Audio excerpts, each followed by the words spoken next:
Her name is Sundari Bai. Je m'appelle Sundari Bai. J'appartiens à une communauté adivasi vivant dans les forêts du Chhattisgarh. Le gouvernement nous a demandé de quitter la forêt. Nous vivons de la cueillette des produits de la forêt, de la culture de légumes et de fleurs, de l'élevage et sommes travailleurs agricoles dans les fermes aux alentours. Mais nous ne gagnons pas assez pour vivre dignement. Nous avons le droit de vivre dans la forêt. Personne ne peut nous obliger à la quitter. Nos ancêtres y vivent depuis toujours. La forêt est notre famille. Par notre présence, nous protégeons la forêt. Nous savons que si nous la quittons, elle sera détruite car vendue par l'État à des hommes d'affaires et des entrepreneurs. Et c'est nous qu'on accuse de détruire la forêt. On nous chasse car on ne rapporte pas d'argent au gouvernement.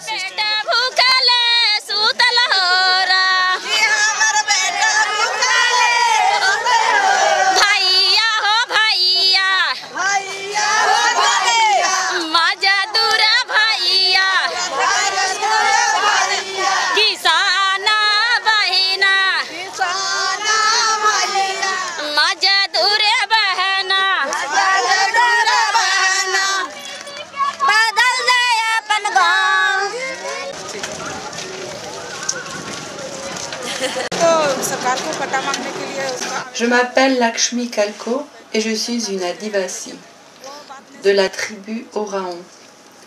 Je vis à Kuvatoli dans le Jharkhand. Ma maison est construite sur une petite parcelle de terre, un acre, où ma famille vit depuis plus de 30 ans et qu'elle a acheté à un grand propriétaire aujourd'hui décédé. Ses fils ne reconnaissent pas la transaction et le gouvernement refuse de nous accorder un titre foncier. Nous avons rempli des tonnes de formulaires et nous en avons marre de cette paperasse administrative. Nous avons demandé une audience publique au tribunal, mais les représentants du gouvernement ont refusé de s'y rendre. Dans cette marche Janadesh, il y a beaucoup de pauvres gens. J'en fais partie, je suis solidaire avec eux et ils sont solidaires avec moi. Je suis militante pour Ekta Parishad et je fais de l'animation auprès des femmes. Je travaille aussi la terre avec ma famille. Je compte me servir de la charrue, même si la coutume me l'interdit.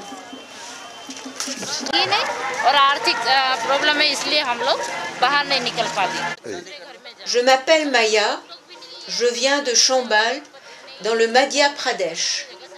Je conduis une délégation de 250 personnes. La situation des femmes est très mauvaise dans ma région. Beaucoup sont analphabètes et n'ont pas leur mot à dire sur la gestion des ressources. Je possède aujourd'hui ma parcelle. Avant mon mariage, elle était au nom de mon père. Il y a 2 ans, mon père m'a transféré les documents de propriété et a fait établir un titre foncier à mon nom. C'est moi qui prends toutes les décisions concernant la gestion et la mise en valeur de la terre.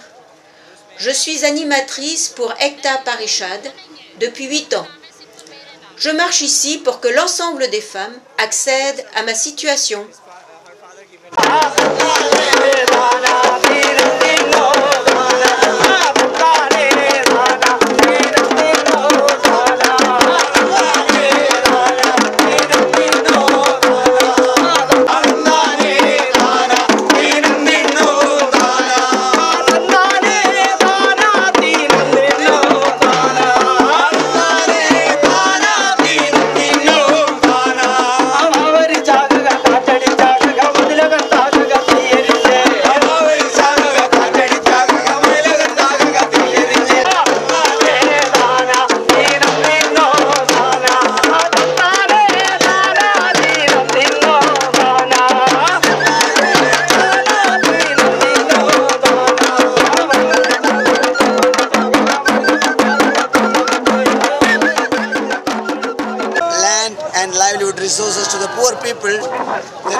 Nous attendons la visite du ministre du Développement rural. S'il fait des annonces très concrètes concernant la terre et les pauvres, alors nous reconsidérerons l'esprit de la marche. Ce soir, nous allons envoyer 200 personnes à Delhi pour porter les revendications et préparer l'arrivée de Janadesh. À Morena, nous avons entendu les positions des partis politiques sur la question de la terre et nous voulions leur transmettre nos positions. La pauvreté devrait être à l'agenda de l'ensemble des partis politiques.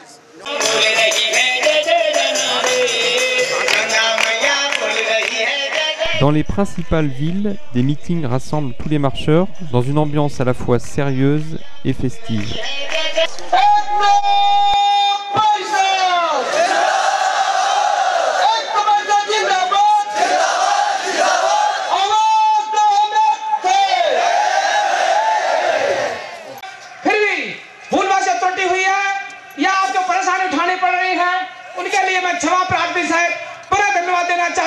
और आगरा की जनता की ओर से विश्वास दिलाना चाहूंगा कि जब तक आपकी मांगें पूरी नहीं होंगी, जब तक आपकी समस्या का निदान नहीं होगा, आगरा का हर व्यक्ति आपकी लड़ाई में साथ है।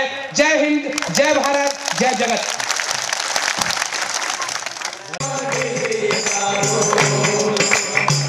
हमरे चेहरा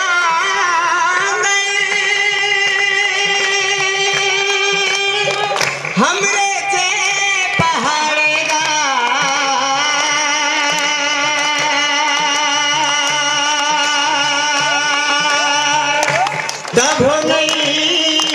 तो मिले हमला अधिकार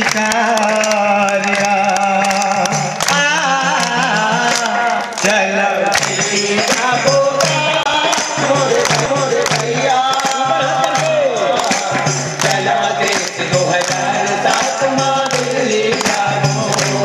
चलो दिल्ली जाबो जनादेश 2000 आवाज दो जनादेश जिंदाबाद जिंदाबाद जिंदाबाद। Au meeting d'Agra, le ministre attendu n'est pas venu. C'est une déception, mais la détermination ne faiblit pas.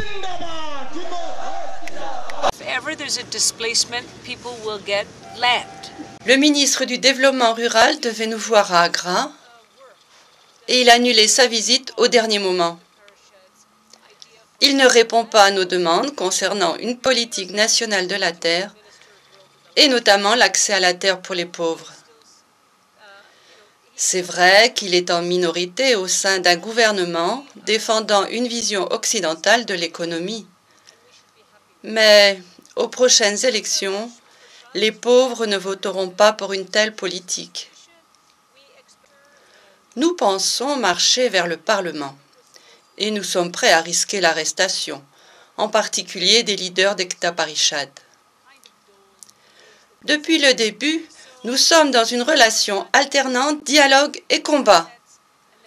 Comme nous n'avons pas de dialogue satisfaisant avec le gouvernement, nous nous tournons vers une stratégie de combat, sans couper les ponts avec notre interlocuteur, le ministre du Développement rural.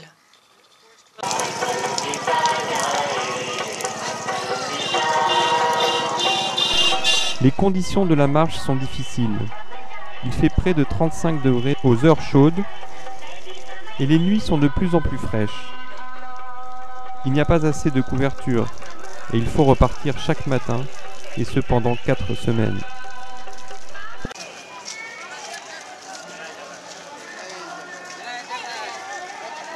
On voit beaucoup de personnes âgées. Cette marche est aussi leur dernier espoir. « Je veux aller à Delhi, quoi qu'il m'arrive », disait une femme de 80 ans.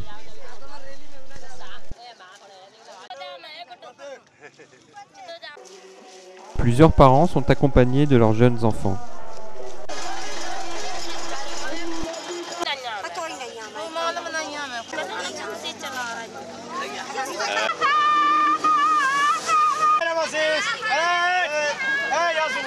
Selon l'esprit de Gandhi, les marcheurs puisent leur force en eux-mêmes, dans une démarche spirituelle et revendicative. C'est ce qu'explique Jill, l'épouse de Rajagopal, aux médecins français qui s'inquiètent de l'état de santé de nombreux marcheurs. La fatigue, la pollution et les nuits fraîches provoquent beaucoup de pneumopathie et de nombreux marcheurs épuisés doivent quitter la marche.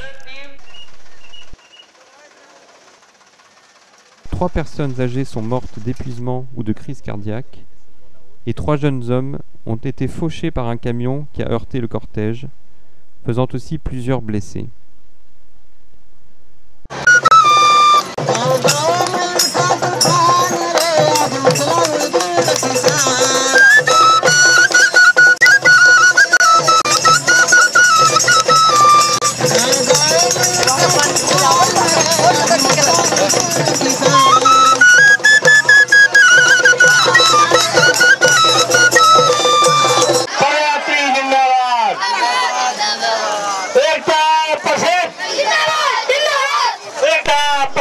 Tout au long de la route, des comités d'accueil viennent soutenir les marcheurs, offrant de l'eau, des fleurs, parfois des sucreries, et toujours leurs encouragements.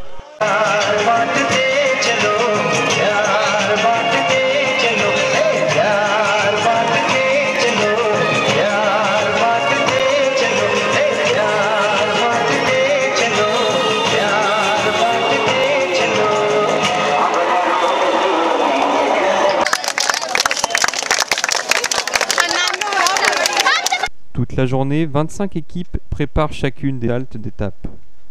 Repas à base de riz, réserve d'eau pour la boisson, la toilette et la lessive, creusement des WC.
Les marcheurs dorment à même le sol, souvent sur l'autoroute.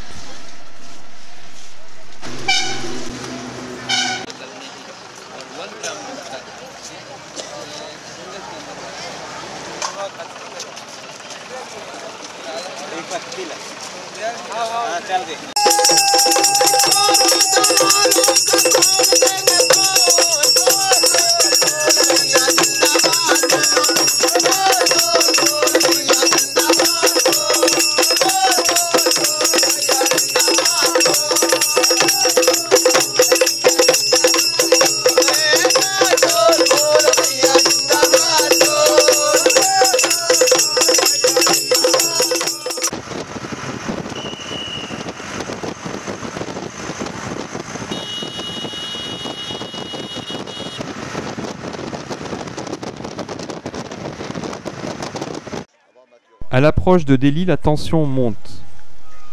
Les organisateurs ont la volonté d'aller jusqu'au Parlement et d'y rester tant qu'ils n'auront pas obtenu satisfaction. À Delhi, le 29 octobre, la police encercle les marcheurs dans leur campement, les empêchant d'atteindre le Parlement. La prison ou la terre chantent alors les 25 000 marcheurs déterminés. Pendant ce temps, Rajagopal continue de négocier avec le gouvernement. Et ce 29 octobre, le ministre du Développement rural signe avec Ekta Parishad un texte politique annonçant la création de la Commission nationale de la terre. C'est une grande victoire pour les paysans sans terre indiens et pour l'action non violente d'Ekta Parishad. Et bien sûr, tout ne va pas changer du jour au lendemain, remarque avec lucidité Rajagopal. Mais cette marche victorieuse adresse un grand message d'espoir pour l'ensemble des mouvements paysans et leurs partenaires dans le monde.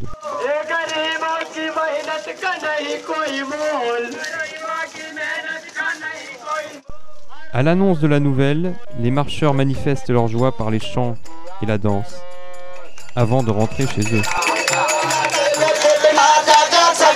Nicola Nazaria